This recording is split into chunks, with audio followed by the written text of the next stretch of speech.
Okay, so this is a tutorial on the hip joint. So the hip joint is this joint here between the head of the femur and the acetabulum of the pelvis. So this joint is a ball and socket synovial joint, and it's a very stable joint, unlike the shoulder joint, which is very mobile but not so stable. This is the opposite. So it's very stable and not quite as mobile as the glenohumeral joint of the shoulder. So there's several movements which occur at this joint. We've got abduction and adduction. We've got flexion and extension. And we've also got medial rotation and lateral rotation. And flexion, extension, abduction and adduction can be combined movements to produce circumduction. So there's several movements of this joint. So we'll just take a look at the articular surfaces of this joint, and then we'll take a look at some of the ligaments and that sort of thing. So I'll just remove the femur temporarily, so we can just take a look at the acetabulum. So you can see the acetabulum here, and it's this circular depression in the pelvis, and there are two parts to this. You've got an articular part and a non-articular part. So you can see that there's a depression right in the center of the acetabulum, and this is called the Acetabular Fossa, and this part is non-articular. So just surrounding it, you can see there's this crescent-shaped sort of surface, and this is called the Lunate Surface.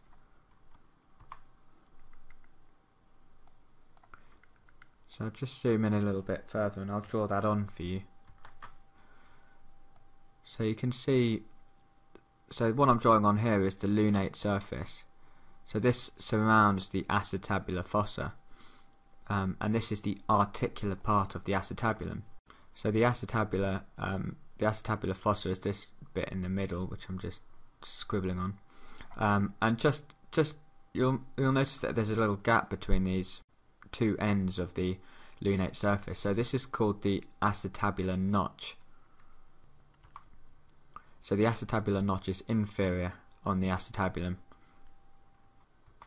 So you've got the two parts of the acetabulum. We've got the articular part, the lunate surface, which is crescent shaped and surrounds the margins of the acetabulum, and you've got the acetabular fossa, which is the non-articular bit, the depression in the center of the acetabulum.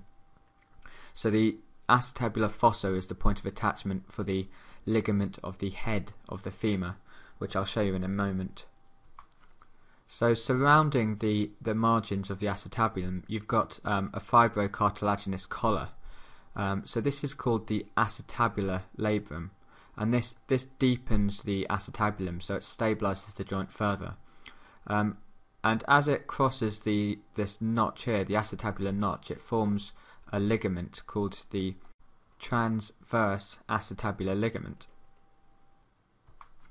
So in the acetabulum, you've got the articular and non-articular parts, and you've got the acetabular labrum surrounding it, which crosses the acetabular notch inferiorly to form the transverse acetabular ligament. So I've just switched over to a diagram to show you the Ligamentum Teres, or the ligament to the head of the femur.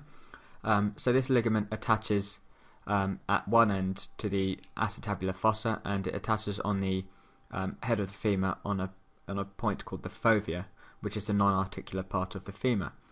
So this ligament is quite important to know about because it carries a branch of the obturator artery called the acetabular branch of the obturator artery, and this provides a little bit of the blood supply to the head of the femur.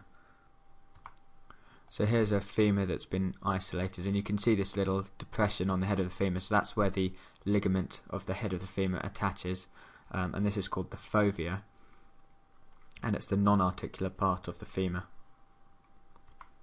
of the head of the femur. So I'll just give you a better view of the acetabular notch. I'll just rotate the pelvis round, and you can see this little notch here. So that's where the transverse acetabular ligament crosses. So now that we've looked at the articular surfaces of the hip joint, we can now talk about the joint capsule and ligaments.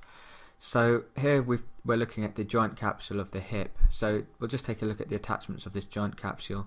So you can see it attaches on the margins of the acetabulum, and then it attaches to the transverse ligament which lies over the acetabular notch, and it also blends with the obturator membrane. Sorry, the sort of border margin of the obturator foramen, which is this big hole here. And then laterally it attaches on this line here between the greater and lesser trochanter. So this is the intertrochanteric line, and if I rotate the model around, you can see at the back its attachment.